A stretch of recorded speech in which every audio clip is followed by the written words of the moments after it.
listening to Inspire Change, a broadcast that strives to educate, motivate, and empower men to challenge traditions of masculinity. To guide us through the intricacies and intersections of emotions, relationships, and male identity is renowned psychologist, author, and speaker Gunter. This is Inspire Change. Before I begin the actual podcast, I would like to respectfully acknowledge the Gadigal people of the Eora Nation, who are the traditional custodians of the land on which I work. I would also like to pay my respects to their elders past and present. Welcome everybody to another episode of Inspire Change with Gunter. I'm your host, and for all of those who have subscribed and have been tuning into me, a very, very warm welcome. And for those of you who are new, I hope this episode is the beginning of a wonderful relationship with what we're talking about in the world of psychology and human behavior, human functioning, from the neurosciences to sociology, anthropology, and so on. It's the social sciences are a vast treasure of exploration, but you've also got to know what you're looking for and how to discriminate the good material from the not so good material and even the really bad material. So as those of you who've been listening are aware, I've been doing a run on a very extensive topic called ADD, ADHD, because one of the reasons for that is that I've got some concerns about how we're managing this thing. And so I want people to think of themselves as fundamentally consumers of the health system. Now, this is not something that I would normally advocate, basically, because I think in health, we're more than simply a consumer. We're actually patient, client, someone with lived experience, and so on. So it's a much more complicated thing. But, you know, at the same time, I want to stress the fundamental need to come at this with an inquisitive, curious mind. Okay? At some point in the future, I am going to do a podcast, just as a little teaser, on the fact that doubt is more important than the truth. And I'm going to base that on some work by a quantum physicist.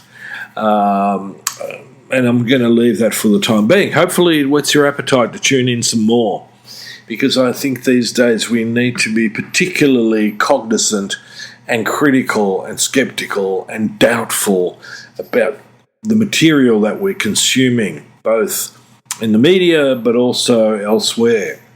All right. So, as I said, I was going to contrast the medical model around ADD and the conventional psychological model about ADD, ADHD with some other work. And to be honest, I've decided that I'm going to take Dr. Gabor and give you a really good insight and overview of his work in this particular field. Now, many of you will be familiar with him, but for those, let me give you a bit of a bio. So, Dr. Gabor is a Canadian physician and author known basically for his work on addiction, trauma, stress, and the mind-body connection. Okay? While his primary focus is on addiction and mental health, his framework can offer just an absolute spectrum of unique insights, especially when applied to attention deficit and hyperactivity disorder, ADHD. So I want to provide you with an overview and critique of looking at ADHD through his lens. But before I do that, I want to give his book, Scattered Minds, a big plug, because fundamentally I think it's probably the best book that's currently on the market about ADD, ADHD. So let me give you a brief. So this Scattered Minds is probably Dr. Gabor Mate's most significant work, and it delves into the complex world of attention deficit disorder. Dr. Mate, who himself was diagnosed with ADD, combines his personal experiences with his professional knowledge as a physician to offer a comprehensive understanding of the disorder.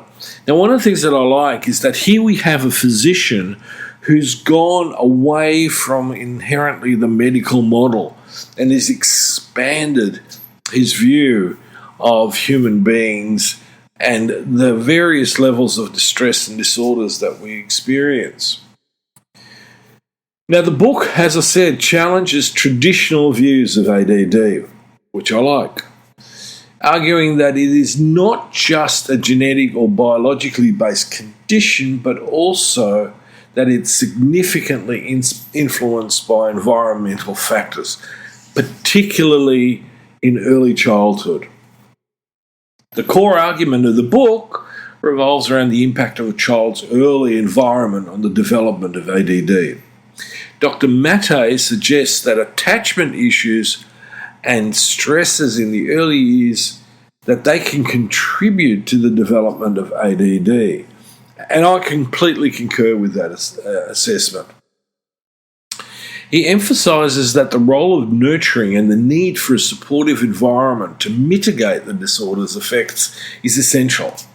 So by doing so, the book shifts the focus from solely medication-based treatment to a more holistic approach that includes addressing the emotional and psychological needs of an individual with ADD. Now, for those of you who've been listening to my podcast, and especially the series on ADD, ADHD, you will have heard me hint at this, okay?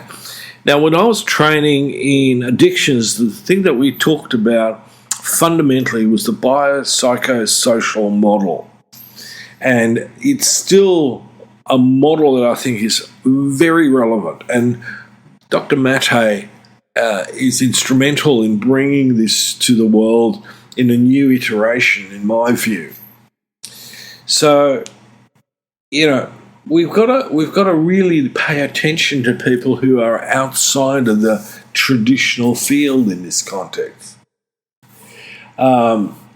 So his work, too, is fundamentally important in the fields of psychology and psychotherapy, especially in the context of masculinity studies, as he offers insights into how societal and familial expectations can shape the experiences of individuals, especially males, with ADD. The book encourages a deeper understanding and a more compassionate approach towards those living with attention deficit. It advocates for societal and familial support systems that can foster healthier mental and emotional development. Now, at a time where mental health issues are fundamentally exploding out of our wazoo with the accompanying costs that we incur both as a society but also from a political economic basis, this is massive. And I think if we don't listen to someone, especially like Gabor Mate and many other people who are in the same, looking at the problem from the same framework, there's something wrong with us. We got to pay attention. I'm a firm believer is that, it's possible that our reliance on psychotropic medications is way out of context. It's just we're overdoing it. As I said before, at a time when we got more of these drugs available, our mental health statistics are actually getting worse, but so are our physical lifestyle issues. I've got a special announcement about how you can work with me. Since starting this podcast, I've had a lot of inquiries from listeners asking how they can work with me on a one-to-one basis. Now, I finally managed to free up some time to work with about 5 clients privately. Typically, we'll work together for 6 months, applying the ideas I discuss here to help you lead a fulfilled, meaningful, and happy life, and a well-rounded life. If that's something you'd be interested in, drop me an email at gunter@goodmengreat.com and we'll be in touch. Okay, so let's take a bit of a closer look at the theoretical framework. So Dr. Mattei's theoretical framework emphasises that there's an interplay between early life experiences, trauma, and coping mechanisms. And these key elements include early life experiences. He underscores the profound impact of early life experiences, especially adverse childhood experiences, and how that impacts on an individual's emotional and psychological well-being. Trauma, neglect, or dysfunctional family dynamics during childhood can contribute to various mental health challenges later in life. But now here's a point that I want to make. In many instances, it doesn't require the magnitude of those types of issues. For example, one of the things that is particularly evident in the people that I work with, the boys and men that I work with, one of the key factors is the attachment disturbance that can go on when a child's been separated from maternal and paternal caregiving. And that is just something that we just constantly seem to ignore in our culture. The other issue that comes up as part of the framework is the notion of coping mechanisms.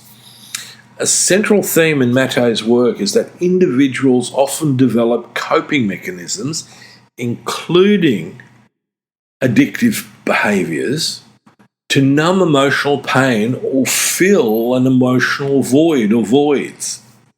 These coping mechanisms then serve as survival strategies in response to adverse life events. Mind-body connection is another issue. Mattei emphasises the intimate connection between emotional, psychological stress and physical health. He argues that unresolved emotional issues can manifest as physical symptoms and can contribute to chronic health conditions. Now, I've had many discussions with various people, various professionals from all sorts of different walks of life, and that position is still under, sort of scrutiny, and a lot of people don't accept that. My experience is that whole mind-body connection is absolutely spot on. So, another factor in the framework is the notion of compassion and healing. Dr. Mattei highlights the importance of compassion, empathy, holistic healing in addressing addiction and mental health issues. He believes that understanding and addressing these underlying emotional pains and trauma are essential for a proper recovery. Okay. So what does this mean in the framework of ADHD? So, firstly, Mattei would want to explore how early life experiences could contribute to the ADHD symptoms. For instance, children exposed to trauma of family dysfunction might develop attention and impulse control difficulties as a coping mechanism. Sometimes when parents are fighting, a child will start screaming or, acting out, right? So that's a beginning process. The coping mechanisms, often about shutting down the external and internal noise. The only problem is, in ADD, ADHD, the internal noise doesn't shut up. It's just ongoing. People constantly tell me about how their mind is so busy, constantly racing. So the use of substances, alcohol, drugs, and so on becomes enticing because it sedates some of this.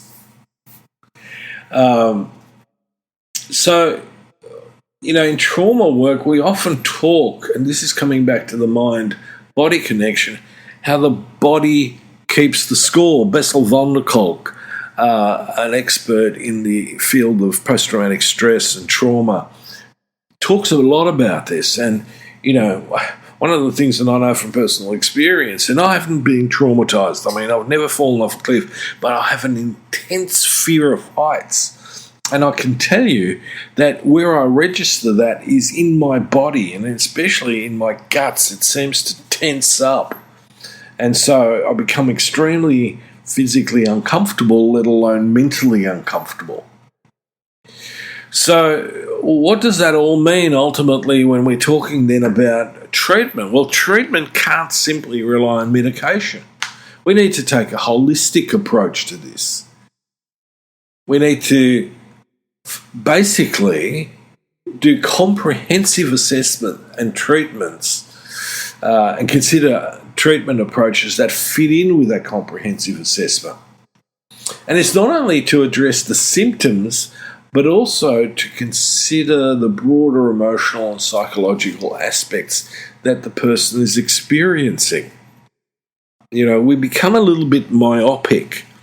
Now, when I look at the DSM, 5, and I look at a lot of the sort of symptomology for ADD, ADHD, a lot of it is fundamentally someone else's subjective appraisal of what's happening for you. And I think that a lot of times we're not listening to the person experiencing it themselves. The challenge we got these days is that a lot of times people present to me and they've already spent hours trawling through Dr. Google and so on. So their experience in some respects has been contaminated by what they read, what they watch. Right? So it's hard to actually, get a clean look at what their true experience, their authentic experience is about without these cognitive overlays. Now, the way to explain that is it's a little bit, from the school of, animal behaviourists who watch animals and record what they're doing. Now, the problem with that is that we often come at it from a perspective of a human being, not necessarily the animal. So we make and can jump to conclusions that actually don't fit the experience of the animal. So, for example, the whole thing about the alpha male amongst wolves, and then we extrapolate that to how that fits to human beings, especially male human beings. And, there's nothing further from the truth than the alpha male syndrome, which is essentially someone who's fundamentally insecure and masks it with arrogance and narcissism as a defense mechanism for his inadequacies. So, we got to be careful here. So, not everyone is necessarily going to agree with me, and that's fine. To me, what's important in science and in the practice of the social sciences, as well as in psychotherapy and so on, is that we have an open, expansive curiosity approach to understanding what is out there in the world and what's internally within our own world inside. Let's not jump to conclusions. If I was a quantum physicist, I'd have to admit that I know there is much, much more unknown than there is known in that field. And I apply that to psychology and psychotherapy as well. Each and every one of my clients teaches me something, but often I find myself giving them frameworks that they can relate to, that help them explore their experience further to both understand the functional aspects of their symptomology, but also understand how they've become dysfunctional. I mean, there's a functional aspect to addiction. It sedates the pain that you're experiencing, but it only works in the short term because in the long term it fucks your life. So let's be cognizant of that, okay? So I hope you're going to take something out of this. Please, by all means, if you are looking at educating yourself further with ADD, ADHD, reading Dr. Gabor Mate's book, Scattered Minds, is essentially a must. Okay, now just a quick plug. On this Friday, Australian Eastern Standard Time, I've been invited to participate in a webinar called Violence Against Women is a Learnt Behaviour. Yep, I know there's going to be some controversies around that, and so be it. Let's enter the fray willingly and openly and have respectful discussions on that. And what we're going to be doing is we're going to be discussing the evolution of our brains, embedded stereotypes, and how we can contribute to a culture of respect and belonging. So it's not just me, it's Dr. Mark Williams. You've heard him before on my podcast. He's a good friend and colleague, and also an educator, Matt Smith, who is the founder, managing director, principal consultant for Summit Education. So this is going to be a great chat, hopefully, a bit fiery. It's always good to get into a few sort of controversial areas. I'm certainly too old to mince my words or be politically too correct. So please join us. The invitation to join is on LinkedIn. Matthew Smith, if you look him up, you will see the information for the podcast, or the webinar, I should say. And or alternatively, if you go to my Facebook page, or just dial it up, violence against women is a learnt behaviour. So Dr. Mark Williams, Matthew Smith, and myself are going to be in discussion. I hope lots of people join in. Until next time, this is me signing off, and as always, I hope you have found that this podcast has inspired you to reflect and change and inspire others to do the same. Until next time, this is me signing off. Love to hear from you. And if you're interested, please check out my work on www.guntersvoboda.com or www.goodmengreat.com. Thank you for listening to Inspire Change, a broadcast that strives to educate, motivate, and empower men to challenge traditions of masculinity. For more information on the Making Good Men Great movement, or for individual or group coaching sessions with Gunter, visit goodmengreat.com. For inquiries regarding broadcast topics or appearing on the show, email Miranda@noirtainment.com. That's Miranda at NOIRTAINMENT.com.